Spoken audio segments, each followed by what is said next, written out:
masih bisa konsentrasi ya untuk pemaparan di bagian 2. Kita akan masuk sharing mengenai bagaimana caranya memeriksa suatu informasi dan bagaimana cara melaporkan suatu informasi dalam satu kerangka legal due diligence. Dan isu apa yang biasanya kita perlu tackle, kita perlu ketahui di awal. Oke, sip. Nah, balik lagi tadi saya cuma meng-emphasize lagi bahwa sebenarnya yang namanya legal due diligence atau legal audit ataupun di uji tuntas, ya nanti mungkin teman-teman akan familiar dengan istilah-istilah tersebut, tidak ada satu kerangka, tidak ada satu guidelines yang ada sampai dengan saat ini. Tapi tadi balik lagi hanya ada di dalam satu standar profesi dari konsultan hukum pasar modal, sehingga itu scope dari guidelines itu hanya untuk transaksi-transaksi dalam sektor pasar modal. Nah, ini saya coba untuk sampaikan, saya coba untuk bagikan apa yang ada dalam kutipan dari satu standar profesi konsultan hukum pasar modal. Jadi bagaimana caranya satu konsultan hukum itu dapat menggali informasi ataupun menemukan fakta-fakta dalam satu kerangka legal diligence. Nah, yang pertama itu kalau misalnya dalam standar profesi konsultan hukum pasar modal adalah dengan cara mereview atau memeriksa dokumen-dokumen yang diberikan oleh target company ataupun dari klien ataupun dari perusahaan yang mau dibeli. Mungkin sedikit sharing aja untuk teman-teman. Jadi biasanya flow penerimaan dokumen yang kita mau periksa itu flow-nya standarnya adalah dari klien, perusahaan yang mau dibeli, target company, kita sebut saja target company, itu biasanya memberikan dokumen kepada si pembeli. Kemudian si pembeli kemudian menunjuk konsultan hukum, misalnya konsultan hukumnya adalah kita untuk memeriksa dokumen-dokumen. Jadi yang umum terjadi adalah dokumen itu diterima dari klien, justru dari klien. Tapi sekarang juga udah banyak sih sebenarnya flow-nya adalah dari konsultan hukum itu langsung kepada si target company. Gitu. Jadi yang namanya flow ataupun yang namanya aturan itu nanti tergantung daripada transaksi ataupun tergantung dari para pihaknya sendiri bagaimana menetapkan aturan-aturan itu sendiri. Oke. Saya balik lagi, bagaimana cara mendapatkan informasi ataupun fakta materialnya. Yang pertama adalah dengan cara memeriksa dokumen-dokumen yang nanti dibagikan atau di-disclose kepada konsultan. Diperiksa. Yang kedua adalah dengan cara tanya jawab atau interview langsung kepada si perusahaan yang diperiksa. Lalu untuk yang ketiga adalah dengan ikut serta di dalam due diligence meeting. Lalu apabila kemudian diperlukan, konsultan hukum itu bisa atau perlu untuk datang ke lokasinya sendiri untuk bisa memeriksa apakah benar apa yang dinyatakan dalam dokumen itu adalah sebagaimana adanya secara fisik. Lalu yang kelima kemudian cara untuk mendapatkan informasi ataupun fakta material adalah dengan cara melakukan konfirmasi cross check dengan profesi di sektor pasar modal lainnya ataupun institusi pendukung. Lalu yang terakhir adalah dengan cara meminta informasi ataupun konfirmasi secara resmi dari pihak pemerintah. Tapi bear in mind bahwa apa yang ada di sini adalah guideline untuk konsultan hukum pasar modal. Jadi kalau misalnya teman-teman bukan konsultan hukum pasar modal ataupun nantinya yang teman-teman periksa transaksinya bukan transaksi pasar modal, sebenarnya guidelines ini tidak saklek, tidak diperlukan untuk dilakukan atau dipenuhi. Tapi ini adalah guidelines untuk konsultan hukum pasar modal sekali lagi ya. Jadi kalau konsultan hukum pasar modal mereka harus melakukan ini sebenarnya, melakukan poin-poin ini. Jadi itu baru dikatakan bahwa hasil dari audit ataupun audit yang dilakukan oleh konsultan hukum itu adalah audit yang dapat dipertanggungjawabkan dan sesuai guidelines sesuai dengan guidelines dari profesi konsultan hukum pasar modal. Tuh. Oke. Ini guidelines-nya. Lalu yang akan saya bagikan kemudian nanti ini adalah merupakan bagaimana cara teman-teman untuk cara dari teman-teman untuk bisa menggali atau menemukan fakta ataupun informasi material dalam satu proses atau kerangka legal due diligence secara umum ya, di luar dari transaksi atau sektor, di luar dari transaksi pasar modal. Jadi ini secara umum. Yang pertama di tahap yang pertama sekali, bagaimana caranya teman-teman menemukan informasi yang harus teman-teman persiapkan. Yang pertama adalah due diligence information request list. Apapun itu namanya, kalau di kantor saya namanya list of information, list of documents and information, atau requisition list lah, apapun namanya itu nanti, list of requested documents, list of requested information. Artinya poinnya adalah di awal itu kita perlu menyiapkan apa saja dokumen yang kita minta untuk di-provide oleh si target company.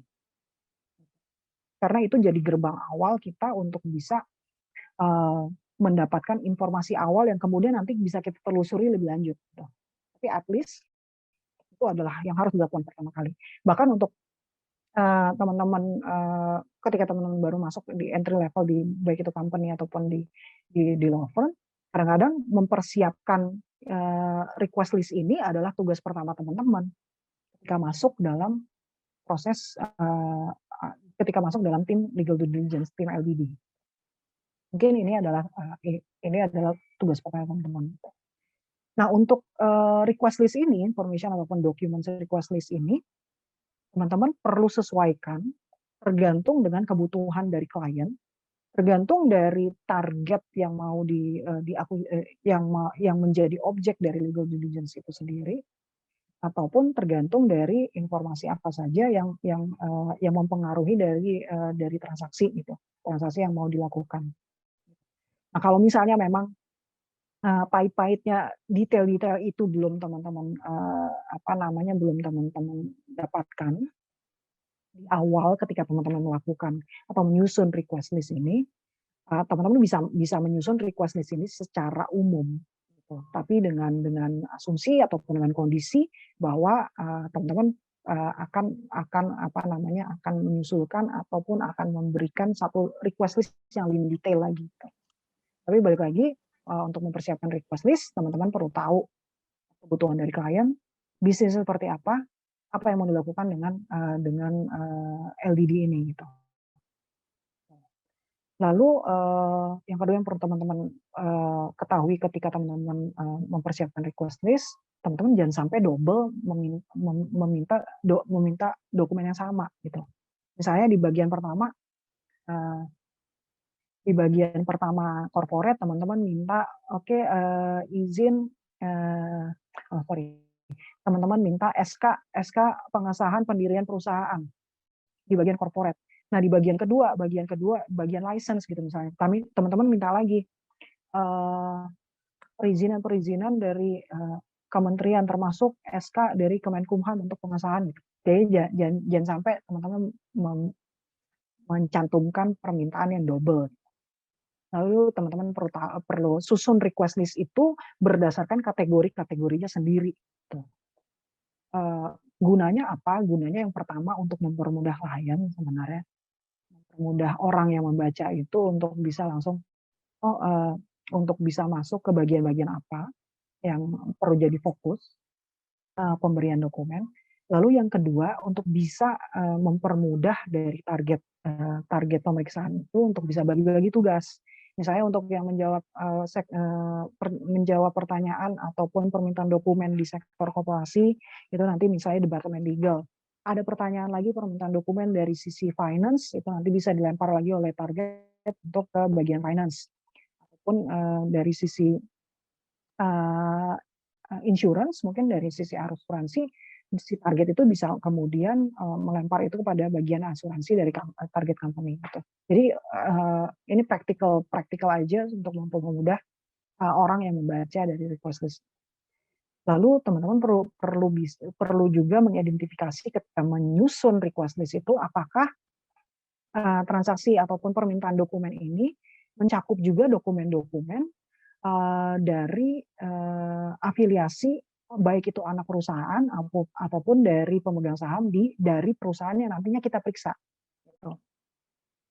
Lalu berikutnya teman-teman perlu mengetahui juga sebenarnya signifikansi atau mungkin di awal saya sebutkan materialitas dari kontrak ataupun dokumen. Gitu.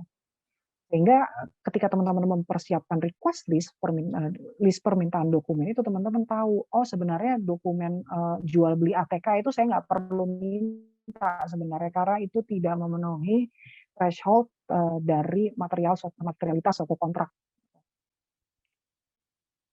Oke, yang pertama dengan cara balik lagi untuk merangkum bagaimana cara untuk mendapatkan informasi ataupun dokumen material adalah dengan memintanya. Dan cara memintanya adalah untuk mempersiapkan request list. Tapi request list itu kalau bisa jangan dibuat sembarangan. Gitu. Jadi teman-teman perlu memperhatikan poin-poin yang tadi saya sudah bagikan. Oke, selanjutnya yang berikutnya yang biasanya kita lakukan untuk mendapatkan informasi ataupun fakta material adalah melakukan independent searches. Jadi kalau misalnya dalam praktek itu ada beberapa search atau saya kurang bisa mendapatkan padanan katanya di bahasa Indonesia, tapi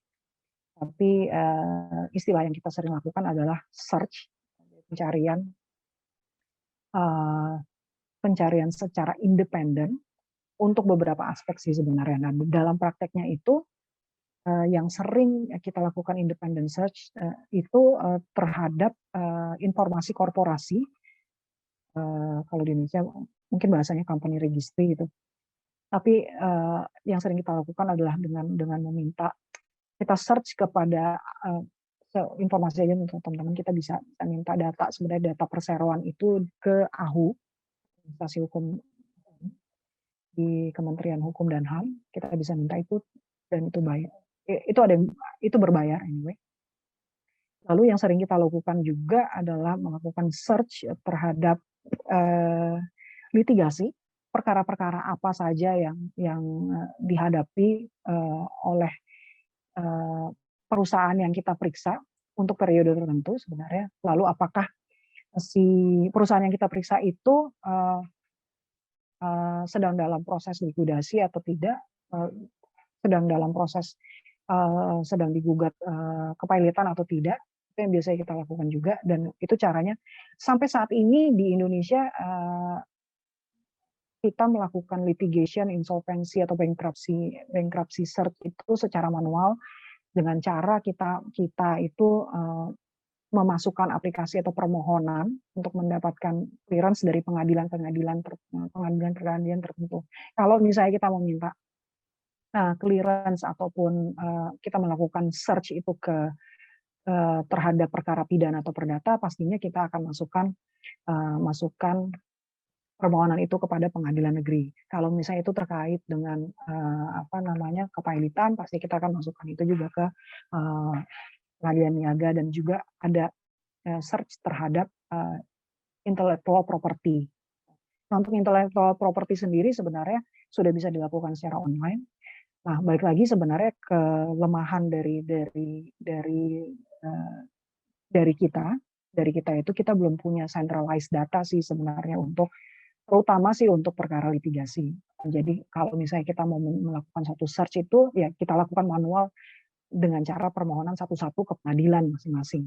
Bahkan kalau misalnya satu company itu kantor pusatnya di Jakarta, kemudian dia punya cabang ataupun asetnya ada di luar Jakarta, kadang-kadang kita juga melakukan search itu terhadap pengadilan di mana cabang itu berada ataupun aset itu berada.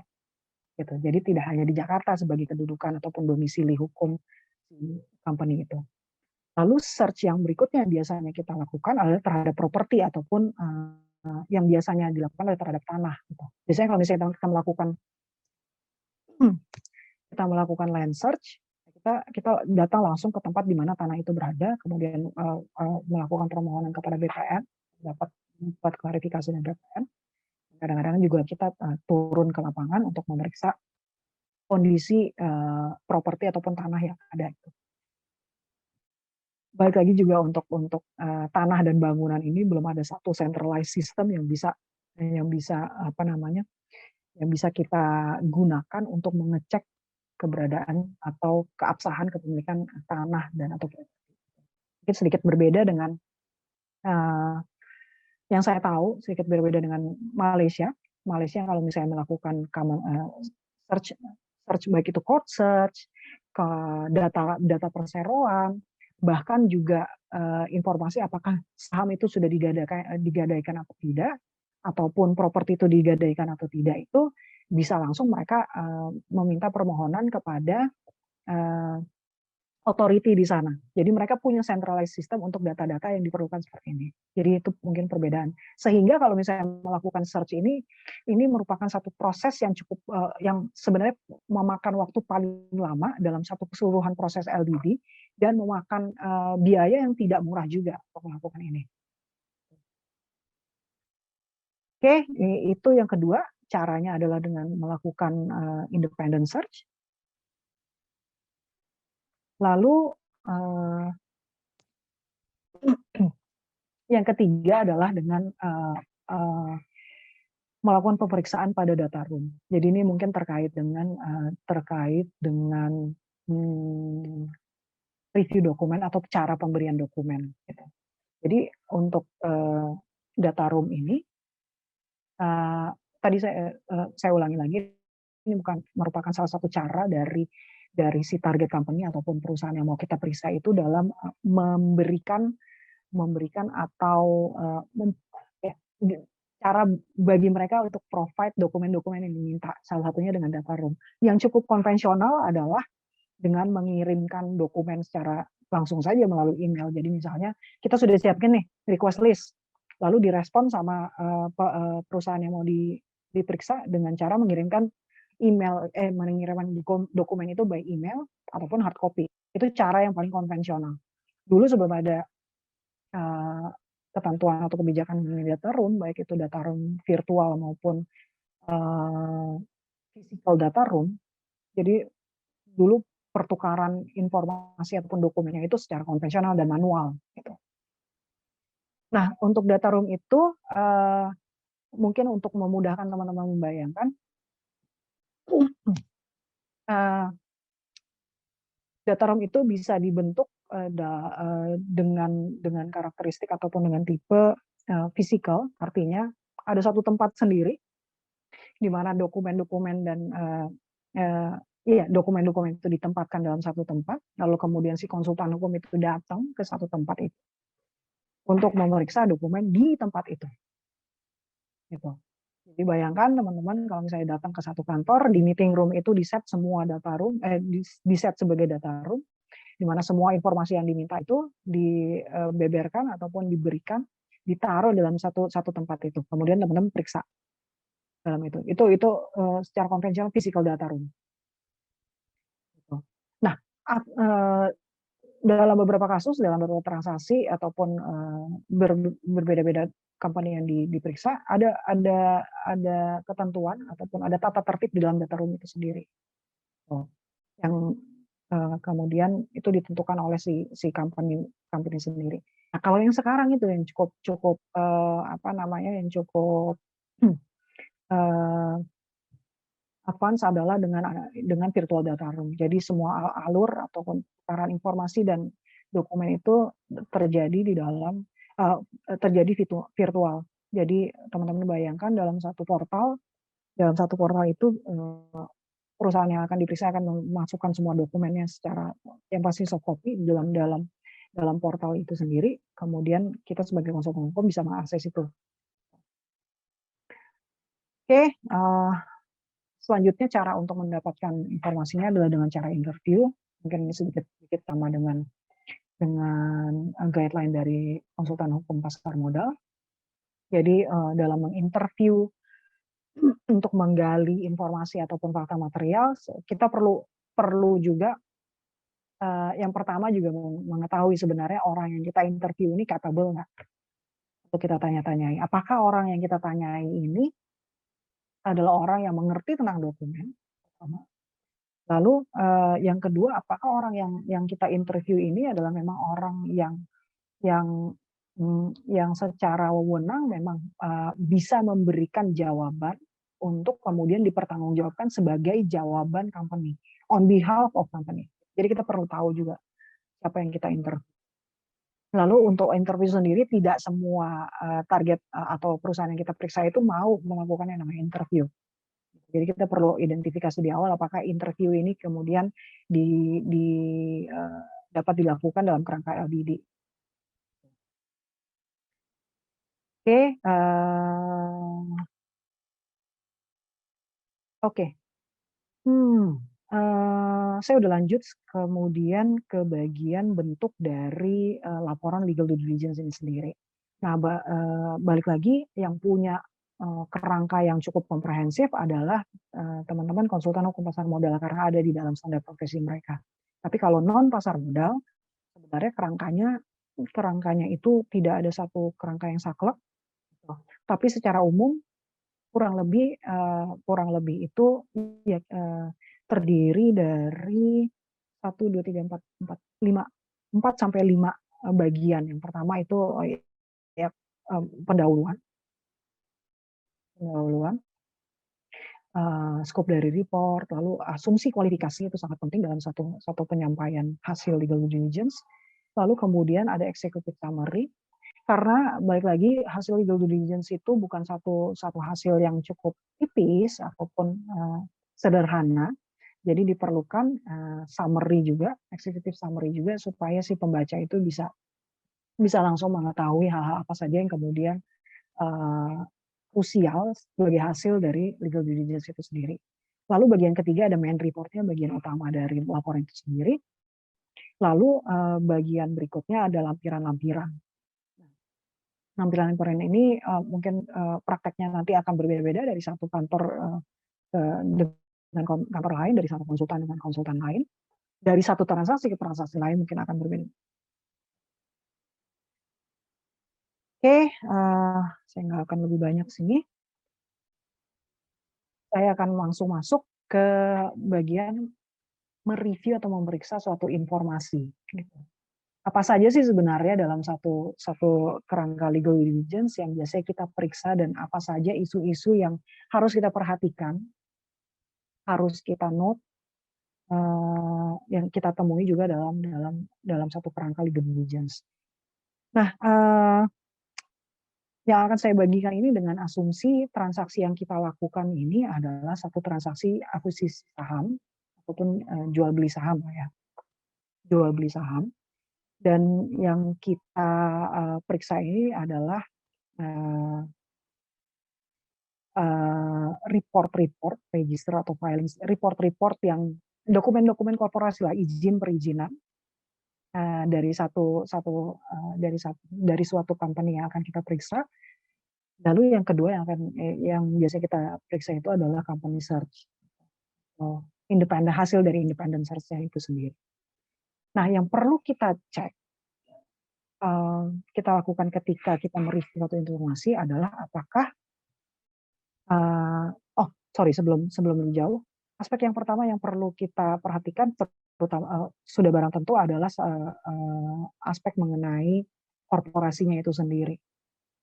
Jadi untuk beberapa poin aspek korporasinya itu sendiri. Yang pertama yang perlu kita lihat adalah apakah si perusahaan yang kita periksa, perusahaan yang mau menjual sahamnya ini didirikan secara sah hukum, ataupun nantinya kalau misalnya objek sahamnya ini adalah objek yang memang benar-benar dimiliki oleh si company yang mau menjual sahamnya itu sendiri. Isu-isu yang perlu kita perhatikan, apakah kemudian si pendirian perusahaan ini sudah benar-benar memenuhi persyaratan dari pendirian satu company atau belum. Jadi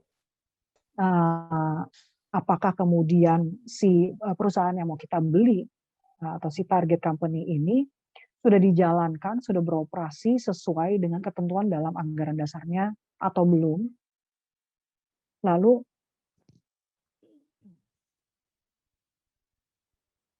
apakah kemudian dokumen yang kita periksa atau si company ini berdasarkan dokumen-dokumen yang kita periksa ini sudah mencakup rencana jangka panjangnya atau belum setelah adanya jual beli saham. Lalu berikutnya yang kita cek kemudian dalam rangka jual beli saham itu adalah hak dan kewenangan dari si pemegang saham. Tuh, dengan asumsi juga tadi saya lupa masukkan, dengan asumsi jual beli sahamnya itu adalah akuisisi sahamnya itu adalah antara si pemegang saham dan si calon pembeli.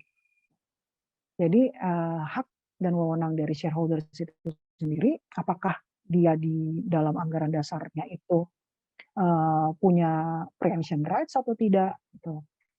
Lalu kemudian apakah dalam anggaran dasarnya untuk setiap transaksi yang berkaitan dengan jual beli saham itu kemudian diperlukan persetujuan dari pemegang saham lainnya atau tidak, gitu. Ataukah ada perlindungan terhadap atau ada ketentuan dalam anggaran dasar untuk meminta persetujuan dari pemegang saham minority shareholders atau tidak. Lalu di dalam anggaran dasarnya, apakah pemegang saham itu memiliki hak untuk menentukan atau menunjuk manajemen atau dalam hal ini adalah director atau tidak, lalu membatasi wewenang director atau tidak. Lalu kemudian dari dokumen-dokumen ataupun dari informasi atau dokumen, terutama juga mungkin adalah perjanjian atau kontrak, apakah dengan adanya rencana jual beli saham ini berdasarkan dokumen ataupun kontrak itu, apakah si pemegang saham yang mau menjual sahamnya itu perlu mendapatkan persetujuan dari pihak lain atau tidak. Tadi di awal saya sebutkan contoh kalau misalnya saya mau membeli perusahaan Nasya, ternyata Nasya punya perjanjian kredit dengan bank, apakah berdasarkan perjanjian kredit dengan bank itu Nasya mempunyai hak untuk menjual sahamnya kepada saya atau tidak. Itu hal-hal yang mungkin bisa teman-teman temukan pada saat memeriksa mengenai kewenangan pemegang saham. Lalu kemudian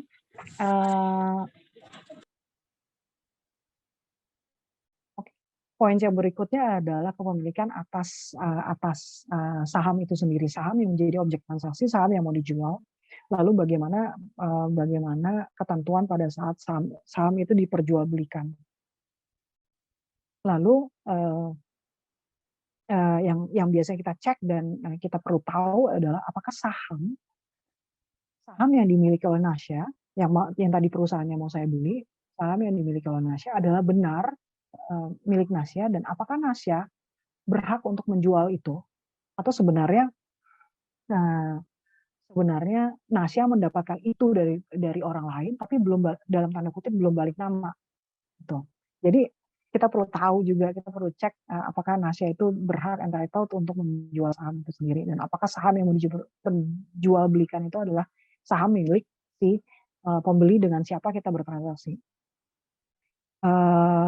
Lalu kemudian kita perlu tahu juga sebenarnya kepemilikan saham dari minority shareholders, dan apakah minority shareholders itu memiliki kepentingan terhadap memiliki kepentingan apabila kemudian ada perubahan pemegang saham. Jadi kita perlu tahu juga sebenarnya hak dan kewajiban, hak-haknya si minority shareholders. Lalu kita perlu tahu juga sebenarnya balik lagi, apakah saham itu kemudian didaftarkan oleh si pemegang saham yang sah atau merupakan suatu nomini atau tidak. Nah, ini mungkin terkait dengan isu mengenai apakah benar orang yang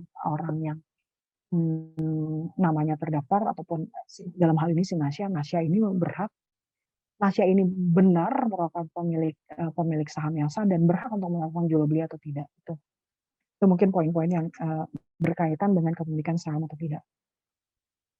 Lalu kemudian kita juga memeriksa, selanjutnya adalah mengenai jaminan-jaminan yang dilekatkan terhadap saham itu sendiri, maupun objek dari jual beli. Kita perlu cek bahwa apakah terhadap saham yang mau diperjualbelikan itu terdapat jaminan yang dibebankan oleh si penjual. Lalu Maaf. Nah, jadi, kita perlu sebenarnya secara simpel kita perlu tahu apakah saham yang mau diperjualbelikan itu clean dan clear atau tidak gitu. Karena, eee tentu saja kita tidak mau bahwa saham yang kita kita beli adalah saham yang sebenarnya, objek objek gada yang ketika misalnya perusahaan itu default, perusahaan itu gagal bayar, saham itu bisa dieksekusi oleh si penerima gada yang tidak. Nah, poin-poin yang tadi saya sebutkan dari mulai, eee keabsahan pendirian sampai dengan,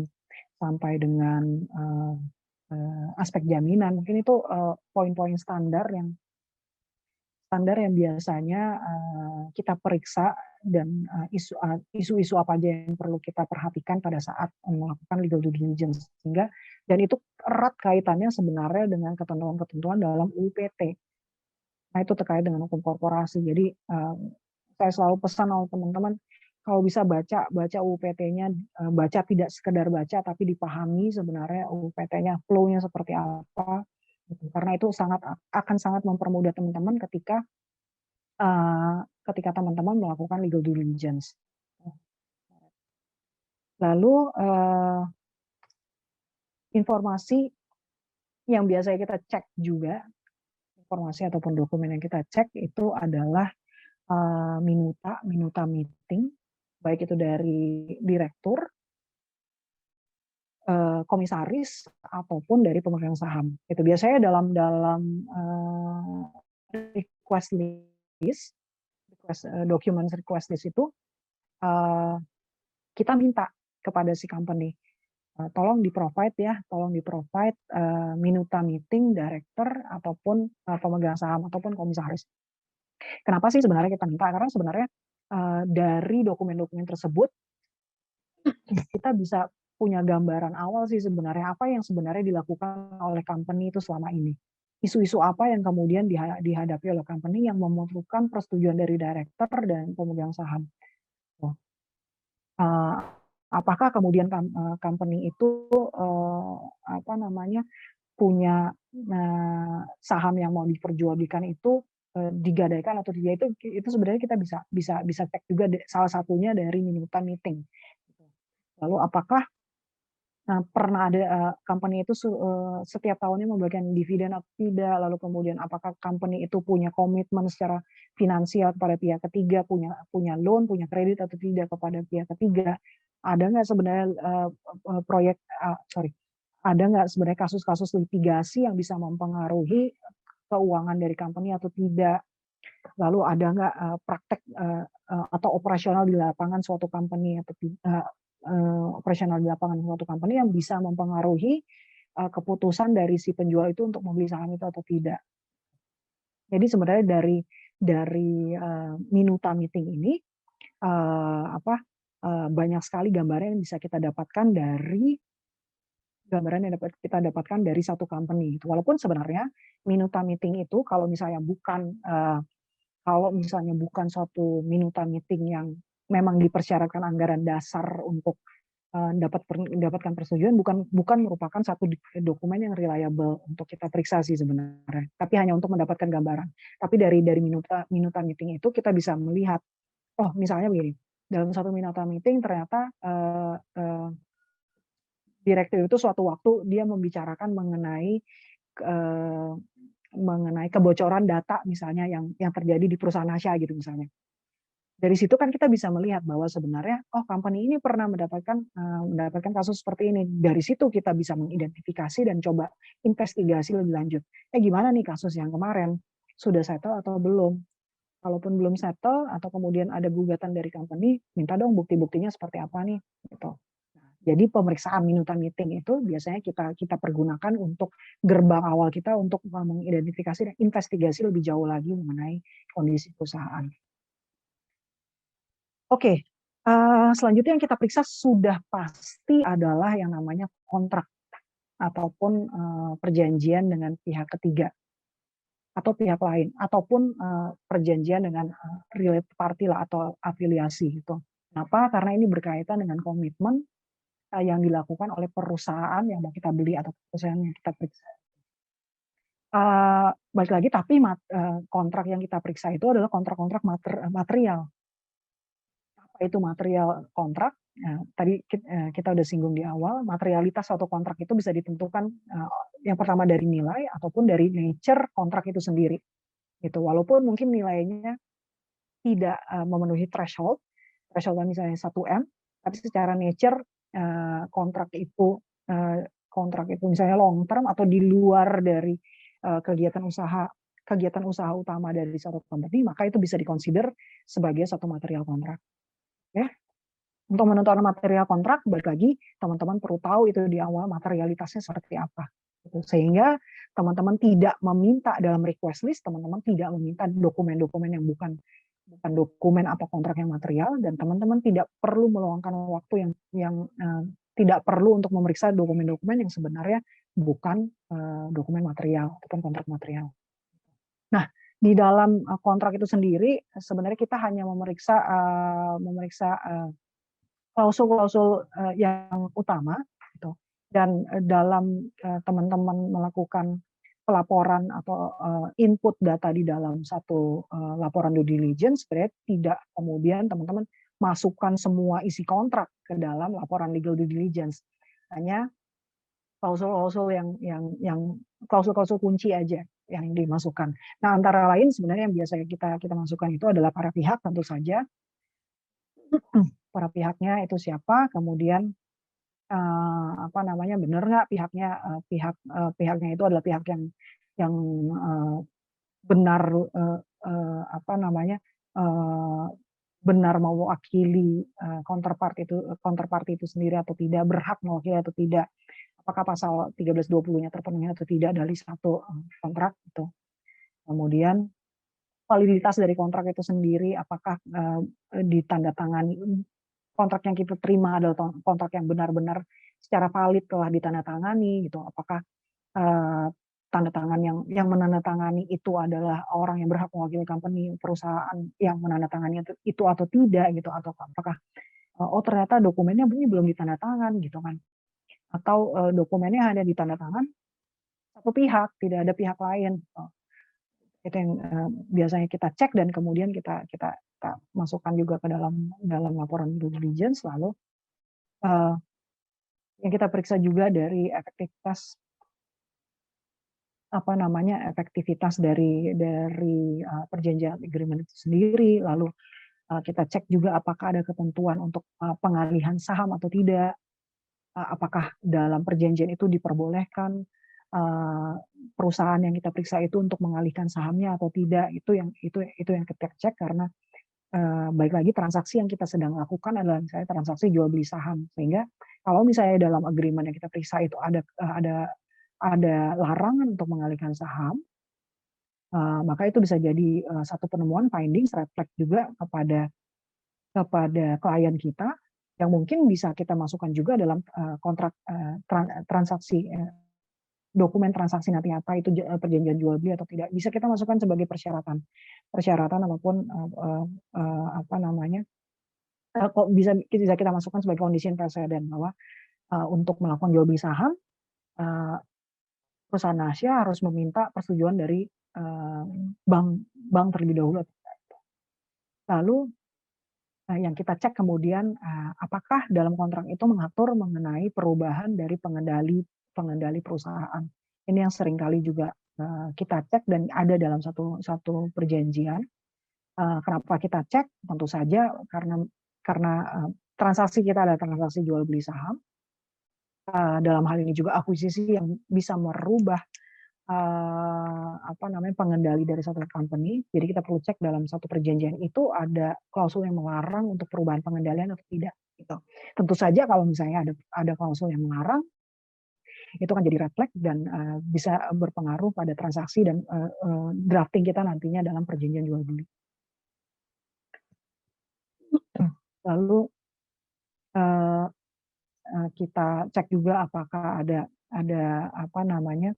klausul retention of title terhadap satu kepemilikan aset ataupun saham itu sendiri, lalu kemudian kita cek mengenai confidentiality-nya. Itu tadi kita ada singgung juga di awal mengenai confidentiality-nya. Kita cek mengenai warranties, guarantees, dan indemnities dalam satu kontrak ya. Apakah kemudian warranties, guarantees, dan indemnifikasi ini kemudian dapat mempengaruhi jalannya transaksi atau tidak. Lalu kita cek juga klausul mengenai ketentuan dari pengakhiran perjanjian. Apakah kemudian ada persyaratan dalam pengakhiran perjanjian yang dapat mempengaruhi rencana jual beli. Contoh misalnya dalam agreement mungkin di apa namanya dalam satu kontrak dipersyaratkan, oh kalau misalnya kalau misalnya di kontrak ini company melakukan perubahan pengendali, maka otomatis kontrak akan diakhiri. Saja hal ini akan mempengaruhi red flag ataupun hal-hal yang perlu kita laporkan kepada klien. Lalu kita cek juga sebenarnya poin dalam perjanjian itu mengenai tanggung jawab dan pengecualian klausul pengecualian dalam kontrak. Lalu poin mengenai competition juga, apakah kemudian itu diatur dalam competition, karena yang namanya akuisisi, jual beli saham, perubahan pengendali juga itu akan mempengaruhi juga kedudukan satu company nantinya, apakah kemudian jadi kompetitor atau tidak, atau malah mungkin perusahaan nanti setelah dibeli justru menguasai market, menguasai pasar atau tidak, itu perlu juga dicek. Lalu poin berikutnya adalah mengenai jurisdiction. Apakah kontrak ini diatur oleh hukum Indonesia atau hukum asing? Kalau misalnya hukum asing, apabila itu material kontrak, bagaimana efeknya terhadap transaksi itu sendiri berdasarkan hukum dari kontrak itu. Oke, selanjutnya poin yang bisa kita cek juga adalah mengenai aspek finance ataupun kredit lah ya, mungkin borrowing lebih ke pinjam.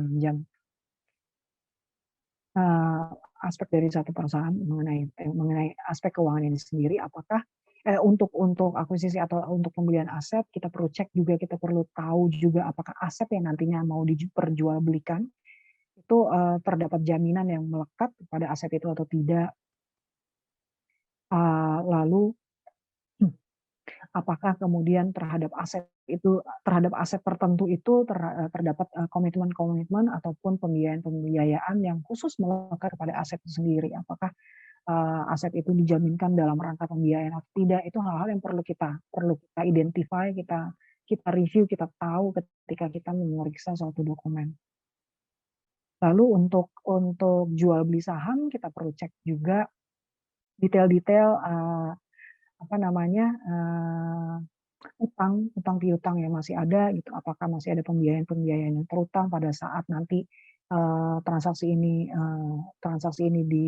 dijalankan oleh si pihak pembeli, karena hal ini juga akan mempengaruhi keputusan pembelian suatu saham, karena ketika utang itu adalah utang jangka panjang, maka kalau tidak dibereskan di awal, utang itu pun akan menjadi tanggung jawab si pembeli nantinya ketika dia berhasil membeli saham suatu perusahaan.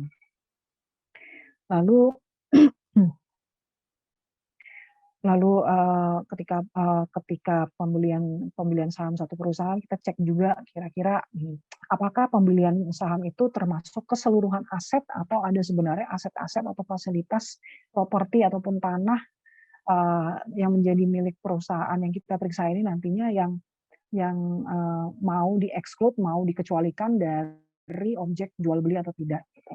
Jadi kita perlu cek apakah seluruh asetnya itu termasuk dalam kerangka jual beli atau tidak.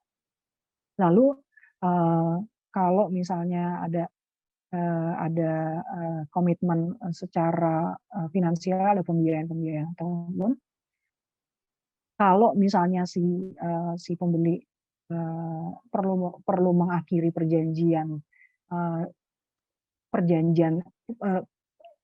yang dibuat oleh perusahaan yang mau dibelinya itu, apakah kemudian ada penalti atau tidak. Ini tentu saja kita bisa identifikasi dari hasil review kita terhadap material kontrak atau perjanjian pembiayaannya gitu. Lalu kita cek juga apa namanya, apakah dalam dalam aset yang mau dibeli nantinya ataupun kalaupun, bukan aset yang dibeli tapi company yang memiliki aset, nah apakah aset-aset yang dimiliki company itu, terdapat, jaminan atau tidak. Apakah perlu jaminan yang dibebankan terhadap asetnya si company itu perlu dibebaskan dulu atau tidak. Jadi itu hal-hal yang, mungkin perlu kita identifikasi, perlu kita tahu juga, kita perlu saat, dalam kerangka due diligence. Lalu kita perlu cek juga dalam bagian finance ini, apakah ada jaminan-jaminan yang dibuat oleh perusahaan terhadap pihak ketiga. Apakah apakah kemudian, apa namanya, ada janji-janji mungkin yang diberikan oleh si perusahaan, yang kita periksa ini terhadap pihak ketiga. Karena kalau teman-teman ketahui juga bahwa jaminan itu bisa bisa berupa corporate guarantee ya, corporate guarantee dari suatu perusahaan. Apakah si, perusahaan yang kita periksa ini, pernah memberikan atau sedang memberikan, jaminan terhadap pihak ketiga atau tidak. Oke, selanjutnya dalam bagian finance kita cek juga apakah di dalam company yang kita periksa ini terdapat, eee, intercompany loan gitu, terdapat, pembiayaan-pembiayaan yang dilakukan oleh afiliasi ataupun dari pemegang saham ataupun dari manajemen. Jadi internal perusahaan itu apakah ada utang piutang, baik itu dari pemegang saham dengan, perusahaan yang kita periksa ataupun antara perusahaan yang kita periksa dengan, sister company yang mungkin ada intercompany loan atau tidak, atau ada related party transaction atau tidak. Itu yang mungkin, yang kurang lebih kita perlu perlu identifikasi juga di bagian, keuangan. Kemudian aspek yang kita cek juga yang pertama, yang selanjutnya adalah mengenai kepatuhan compliance ataupun, litigasi dari satu, perusahaan.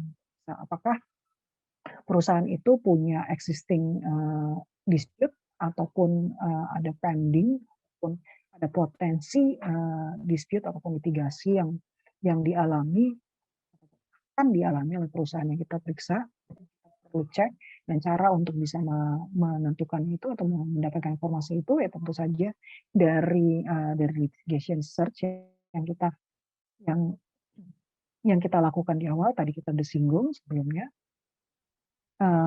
Lalu sebenarnya mungkin informasi untuk teman-teman, kadang-kadang untuk litigation search yang kita lakukan itu, dirasa kurang cukup kuat untuk bisa, mengasumsikan bahwa satu company itu memiliki perkara litigasi atau tidak. Jadi biasanya dalam praktek kita juga suka, kita mintakan juga jaminan atau pernyataan dari, direktur, perusahaan yang menyatakan bahwa ada atau tidak ada perkara yang dihadapi oleh company sampai dengan tanggal dari pemeriksaan, pemeriksaan, sampai dengan tanggal LDD ini dilakukan. Lalu, mmm, yang selanjutnya yang kita periksa tentu saja adalah, perizinan, izin-izin dari, perusahaan. Lalu eee apakah perusahaan yang kita periksa ini sudah comply, sudah memenuhi semua perizinan-perizinan yang diperlukan, yang dipersyaratkan untuk bidang usaha tertentu. Jadi untuk bisa menentukan apakah mereka comply atau tidak, tentu saja kita perlu tahu bidang usaha dan perlu tahu peraturan apa saja yang kemudian, harus dipatuhi oleh si perusahaan ini. Kalau tadi ya, tadi contohnya perusahaan Asia misalnya perusahaan IT, kita perlu tahu untuk perusahaan Asia dengan bidang usaha tertentu, untuk IT ini berdasarkan peraturan yang berlaku, apa saja izin yang harus diperoleh oleh perusahaan Asia gitu. Apakah berdasarkan peraturan itu dan berdasarkan pemeriksaan kita, Asia sudah memenuhi seluruh seluruh, peraturan-peraturan atau seluruh perizinan yang diperlukan gitu, ataukah masih kurang? Maka ternyata perusahaan Asia ini, apa namanya, sudah memiliki izin tapi kemudian izinnya belum keluar, statusnya seperti apa gitu.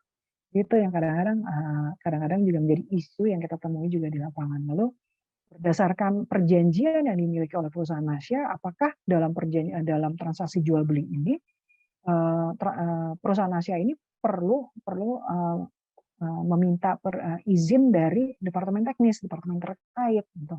Entah itu dari Kominfo ataupun mungkin dari kalau misalnya perusahaan Asia ternyata e-commerce gitu kan, ada IT-nya, ada juga commerce-nya juga, uh, apakah juga perlu perlu persetujuan dari Kementerian Perdagangan atau tidak? Itu sesuatu yang perlu kita identifikasi, yang kita kita periksa. Apakah kita cek juga perizinan dari perusahaan ini, apakah nanti ketika jual beli itu dilakukan, apakah kemudian jadi melanggar ketentuan-ketentuan dalam perizinan yang diberikan tersebut atau tidak? Gitu. Contoh misalnya, misalnya dalam satu transaksi yang kita periksa adalah perusahaan perusahaan pemilik tower telekomunikasi, menara telekomunikasi. Nah, dalam dalam izin untuk memiliki menara telekomunikasi sendiri itu contoh misalnya mereka dipersyaratkan hanya bisa melakukan jual beli saham itu ketika mereka sudah melewati masa pembangunan. Nah, berdasarkan license itu, apakah rencana jual beli saham ini memenuhi ketentuan dalam perizinan itu sendiri atau tidak? Jadi itu poin-poin yang kita perlu cek juga, salah satunya melalui izin dari satu company. Lalu kita cek, tadi saya sebut juga, kalau misalnya ada perizinan-perizinan yang ternyata dia udah expired nih, perizinannya udah lewat jangka waktu. Kira-kira kalau misalnya dia lewat jangka waktu, ada nggak sanksi yang yang diberikan kepada si company? Apakah itu sanksi administratif atau bisa mungkin sanksi denda? Lalu kalau misalnya teman-teman juga perlu lihat jangka waktu dari license itu sendiri.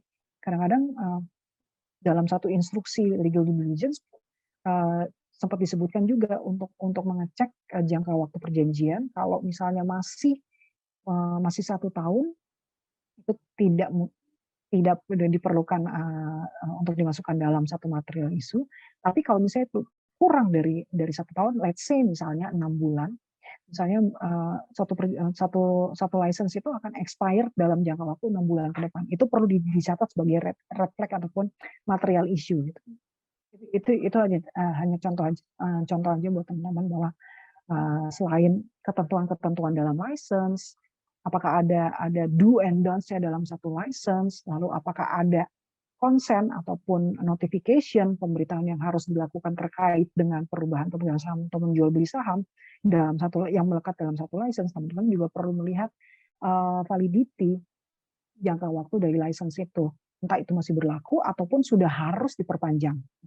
Karena kadang-kadang juga ada license yang mungkin expirednya masih 2 bulan ke depan, tapi sebenarnya mereka udah harus memulai proses perpanjangan itu 1 bulan sebelumnya. Kalau tidak, nanti ada sanksi. Jadi hal ini yang teman-teman perlu juga aware gitu, ketika teman-teman memeriksa satu perusahaan khususnya untuk license mereka. Lalu ada hal-hal lain yang mungkin yang mungkin diperlukan terkait juga rencana jual beli, tapi balik lagi tergantung dari nature transaksi itu sendiri. Untuk menentukan ini biasanya sih kita akan berdiskusi lebih lanjut dengan klien kebutuhannya seperti apa. Kalau misalnya itu dalam satu tim legal due diligence yang besar, kita akan tanya juga kebutuhan dari financial advisor atau business advisor ataupun tax consultant nantinya. Jadi tidak jarang juga dalam satu kerangka legal due diligence itu merupakan satu part audit secara besar. Jadi dalam satu part audit secara besar itu bisa dibentuk satu tim yang bukan hanya konsultan hukum, tapi konsultan finansial, konsultan bisnis, dan juga konsultan pajak dalam. Nah, isu-isu apa aja sih yang sebenarnya perlu juga kita identifikasi terkait dengan transaksi atau nature dari transaksi itu. Yang pertama mengenai competition. Tadi saya sempat singgung juga bahwa akuisisi itu erat kaitannya juga mengenai isu kompetisi. Bahkan ada peraturan kan sekarang yang mewajibkan untuk merger akuisisi itu memberikan notifikasi sebelum transaksi merger akuisisi itu dilakukan. Di notifikasi kepada KPPU. Lalu isu yang kita mungkin particular isu yang mungkin perlu kita perhatikan yang kita cek adalah mengenai properti, kepemilikan dari suatu properti, lalu kemudian approval apabila mau melakukan pengalihan dari aset itu sendiri atau properti sendiri. Lalu kemudian isu berikutnya, aspek berikutnya adalah mengenai hak kekayaan intelektual gitu. Dan yang tidak kalah penting adalah isu mengenai ketenagakerjaan dan juga isu mengenai lingkungan HSE, lingkungan health safety and K3 maksud saya gitu. Untuk aspek-aspek ini sebenarnya kondisional tergantung dari perusahaan apa. Pertama perusahaan apa targetnya itu perusahaan apa, lalu nature dari transaksinya seperti apa. Contoh misalnya tadi kalau balik lagi perusahaan Asia adalah perusahaan IT, kalau misalnya saya melakukan legal audit terhadap perusahaan IT milik Nasya, mungkin saya perlu untuk mempertimbangkan aspek dari hak kekayaan intelektual.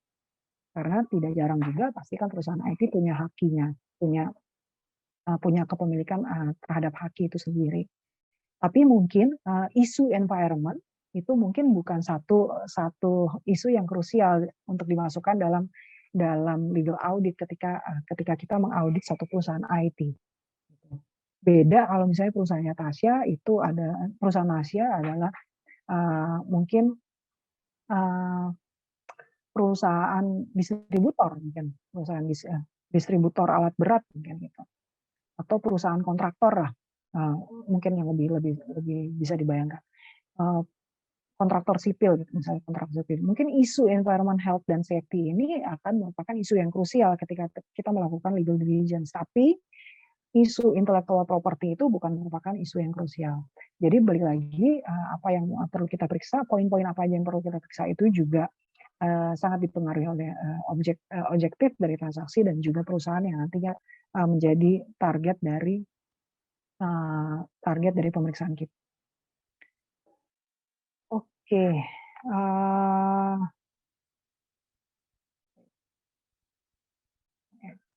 oh udah pas. Tadi baru dapat reminder dari Siska.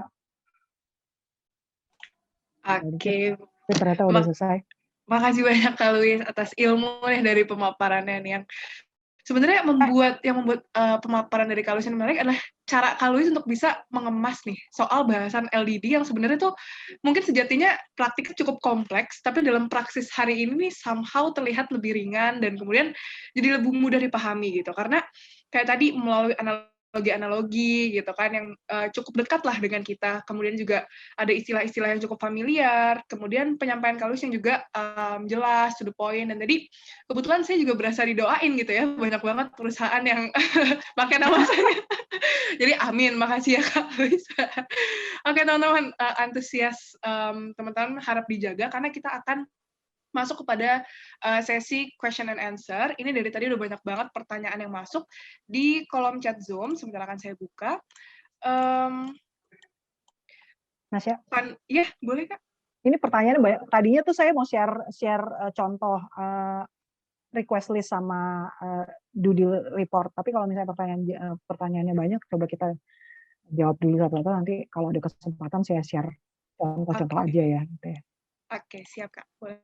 Nanti aku coba bacain dulu pertanyaan. Ada sekitar 2 untuk sesi question and answer yang hari ini. Yang sekarang.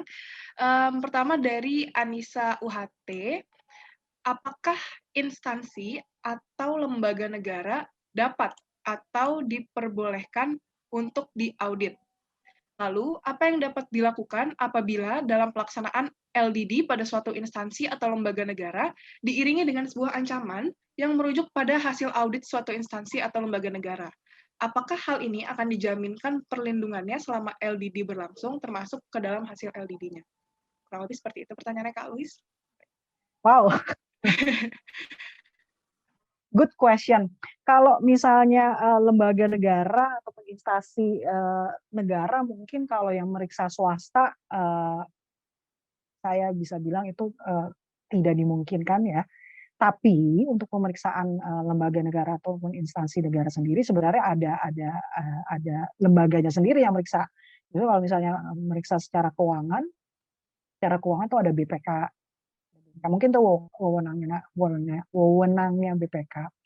Kalau misalnya meriksa secara hukum, saya nggak tahu. Mungkin bisa jasa pengacara negara ya mungkin ya. Ya, saya kurang aware untuk wewenangnya. Tapi untuk secara singkat menjawab, kalau misalnya terhadap instansi pemerintah ataupun negara itu dilakukan oleh swasta, saya rasa tidak bisa gitu, karena mungkin akan overlap wewenang juga, gitu kan. Tetapi kalau misalnya itu levelnya BUMN itu sangat dimungkinkan sih sebenarnya. Kita ngomongnya masalah lembaga negara sama saya nggak tahu kita persepsinya BUMN sebagai lembaga negara, bukan lembaga negara ya, tapi masih ada unsur negaranya. Tapi kalau misalnya kita memeriksa BUMN itu masih dimungkinkan sih sebenarnya. Kalau lembaga negara, saya rasa sih agak ini ya, agak sulit untuk bisa masuk pihak swasta untuk memeriksa. Lalu kalau misalnya disertai saya mohon maaf kalau saya nggak bisa menjawab pertanyaan yang kedua ya, kalau misalnya disertai ancaman ya, karena tadi ya pertama saya belum punya pengalaman dan belum pernah mendengar pengalaman.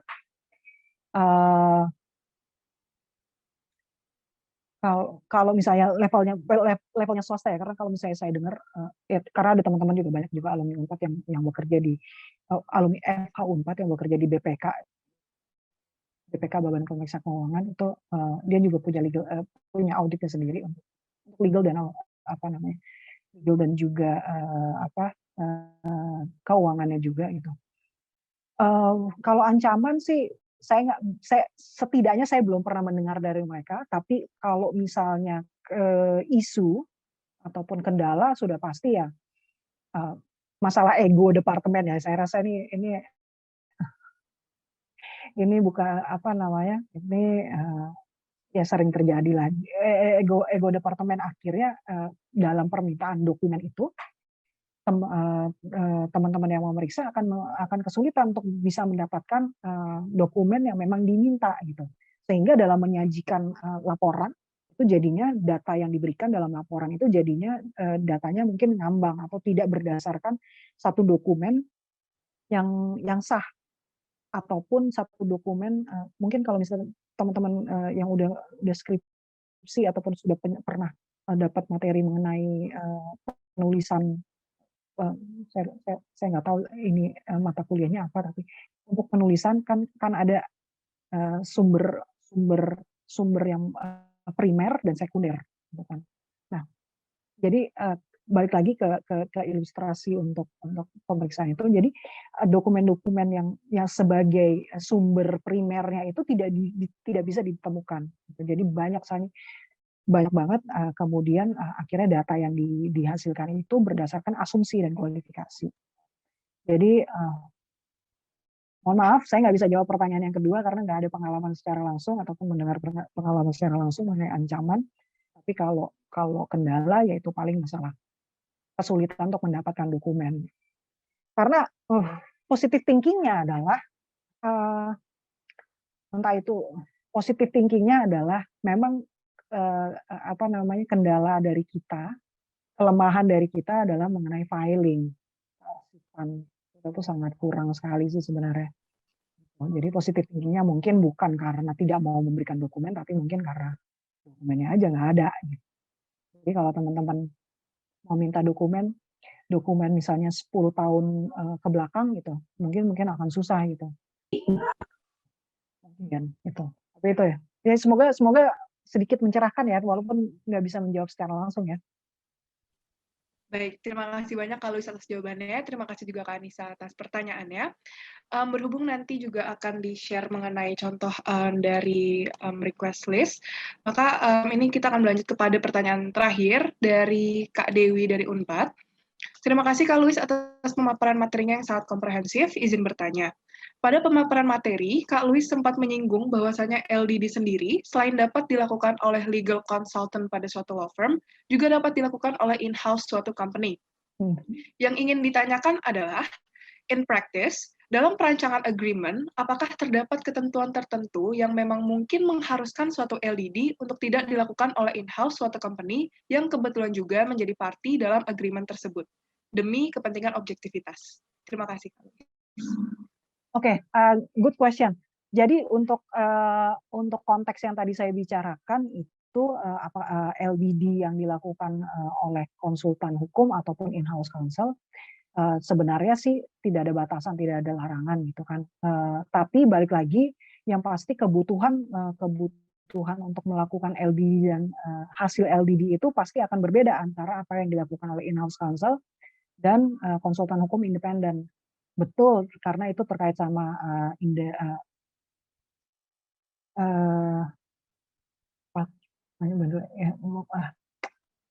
kok saya jadi hilang kata-kata itu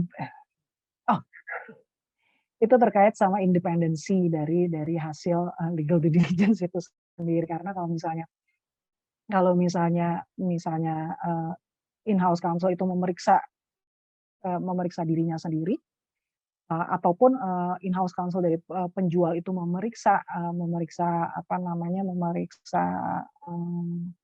atau melakukan satu audit terhadap perusahaan yang mau dibeli, itu kan jadinya nggak independen ya sebenarnya. Itu salah satu aspek yang mempengaruhi. Tapi balik lagi, kenapa saya bilang bisa dilakukan oleh in-house counsel, tentu saja itu konteksnya akan berbeda gitu. Tujuan dari penggunaan LBD-nya itu pasti mostly untuk in-house counsel pasti digunakan untuk kepentingan internal mereka sendiri, bukan untuk kepentingan pihak ketiga juga sih sebenarnya. Karena itu pun yang saya lakukan ketika saya menjadi in-house counsel. Yang kita lakukan adalah melakukan audit sendiri terhadap company. Gunanya untuk apa? Supaya kita tahu juga kesehatan dari company kita. Sehingga kita sebagai legal, kita tahu sebenarnya apa yang harus diperbaiki, direvisi, atau mungkin selama ini ternyata company kita harusnya punya izin ini, ternyata nggak punya izin ini gitu. Ternyata company kita ini kalau misalnya nanti mau dibeli, kita harus minta persetujuan lender yang ini loh gitu. Jadi kita sebagai in-house tuh punya informasi sendiri gitu, punya guidelines dan punya informasi awal juga gitu. Jadi balik lagi ke kebutuhannya pasti untuk kebutuhan internal gitu. Jadi